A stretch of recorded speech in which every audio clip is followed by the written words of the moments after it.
hoy se conmemora un día que es para tomar conciencia, para reflexionar, para ver qué acciones se deben tomar, siempre con cuidado, con precaución y con prevención. ¿Sabes por qué? Porque te decíamos que se conmemora un año más el Día de Prevención del Suicidio, un tema que antes era tabú, un tema que antes se escondía, un tema que antes quedaba debajo de la alfombra de alguna casa cuando esto sucedía. Y hoy en día, afortunadamente, esto está tomando mayor visibilización, esto se expone, esto se trata, se aborda, se trabaja, se ocupa.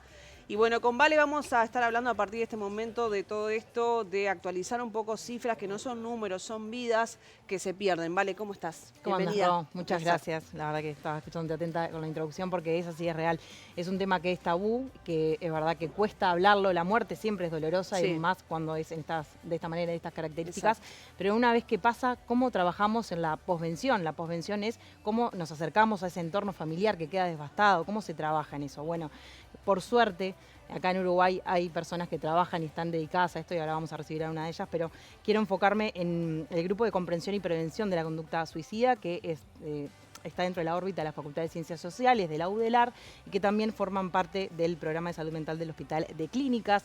Ellos realizaron, entre otros trabajos que hacen, que ahora vamos a estar hablando con la invitada, la primera encuesta de percepciones del dolor, la muerte y el suicidio.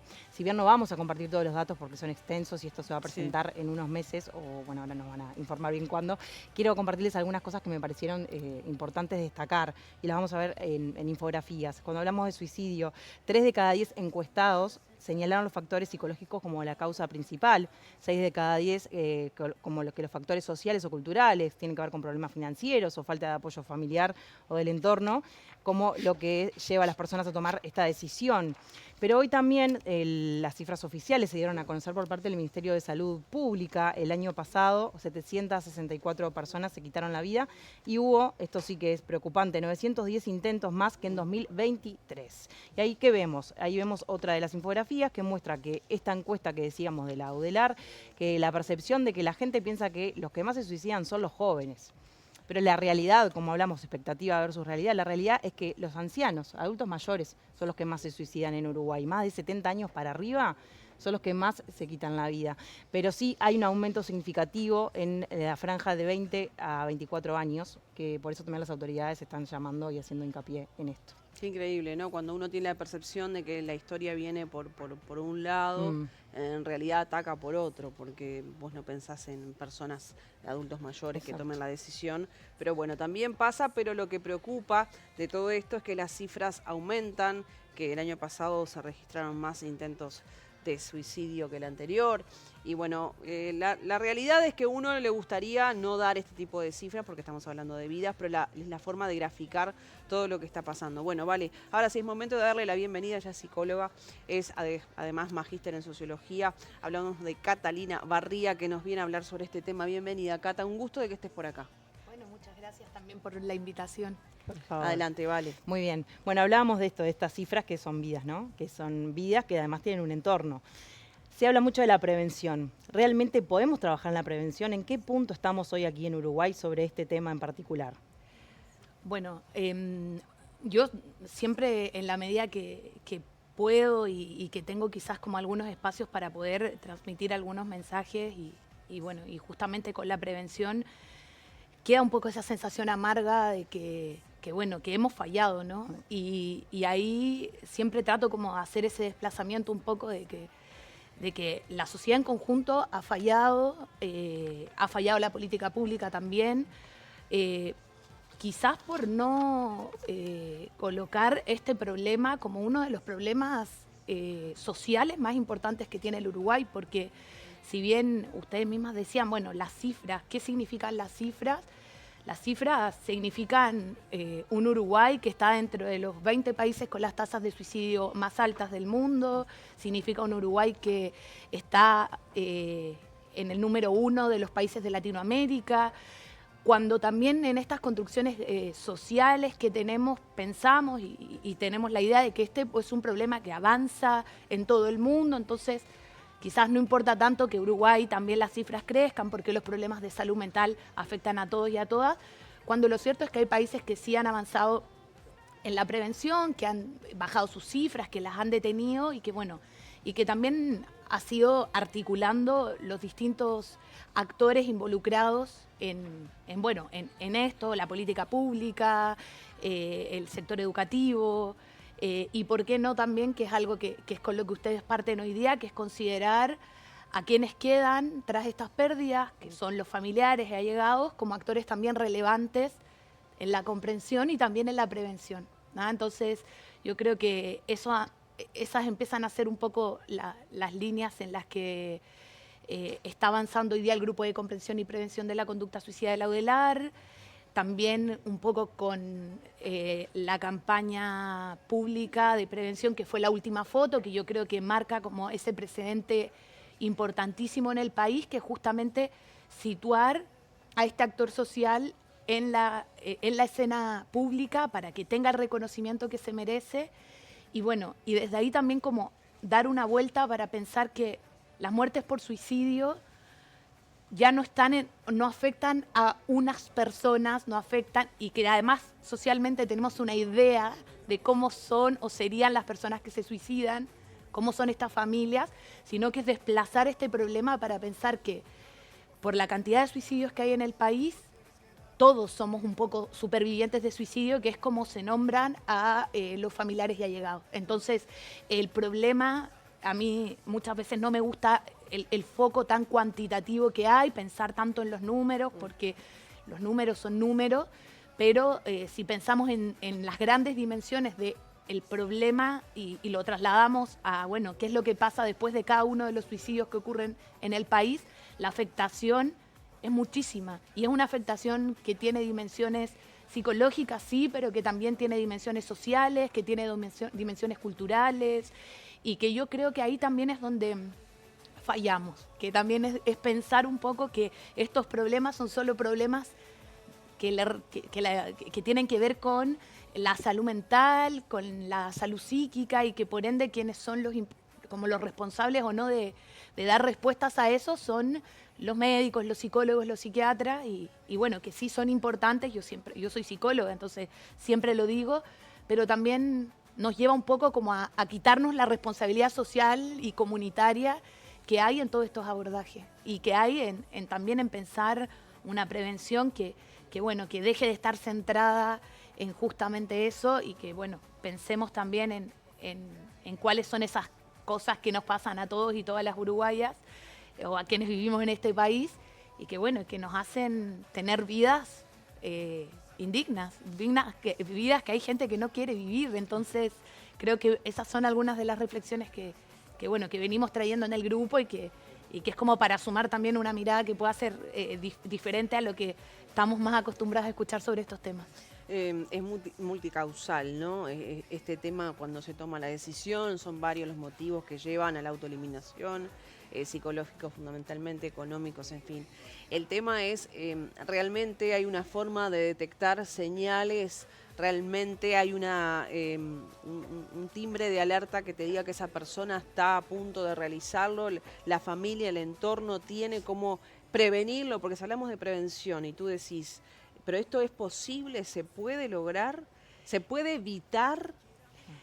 Sí, o sea, yo creo que el creer que la conducta suicida se puede prevenir es un posicionamiento. De hecho, yo creo que se puede, pero también voy a como jugar un poco con tu pregunta, porque también es un poco lo que nos preguntan siempre. ¿Cuáles son las señales?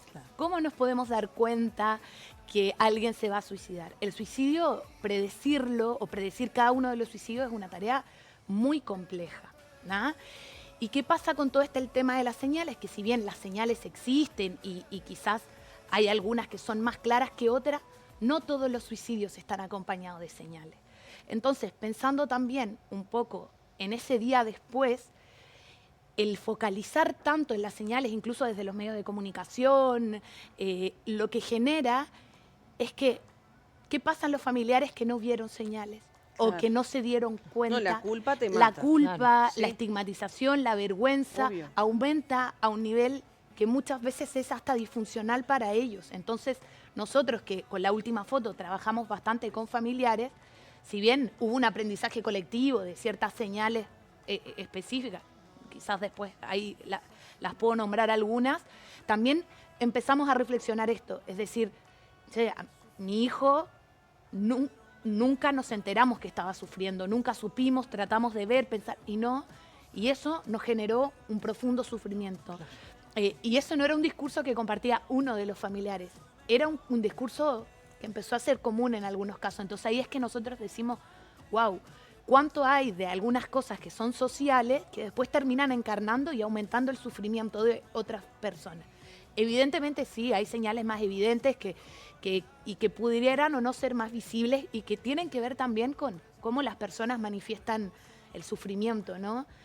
Hay momentos también que son quizás más cruciales para que el sufrimiento aumente y que son sufrimientos que encarnamos todas y todas, que están vinculados a las posibilidades económicas, vinculadas a las oportunidades de trabajo. O sea, ahí yo estaría atenta a qué pasa cuando alguien está desafiliado del trabajo, cuando atraviesa problemas económicos, pero ¿por qué no también pensar cuando hay una desafiliación a estos espacios de pertenencia que son también importantes que todos y todas tengamos? Entonces, de repente estamos como pensando en esas señales más, en la angustia, claro, que alguien que llora todo el día o alguien que quizás, no sé, le pasó algo específico y como que estamos como también muy alerta a tratar de siempre estar buscando esa señal. Como bueno, también yo a veces pienso que es como la intención de, bueno, darle alguna explicación, darle alguna respuesta, pero muchas veces también esas explicaciones y respuestas como es fácil que recaigan en el individuo o en las familias. Y no así también preguntarnos, bueno, ¿cómo es esta sociedad en la que vivimos? ¿Cómo es el sistema? ¿Cómo son nuestras formas de relacionarnos? ¿Cómo esto también está atravesado por el género? Porque también los varones se suicidan más que las mujeres. 75, 76% versus un 25%, que eso sigue aproximadamente la tendencia mundial y en Uruguay también.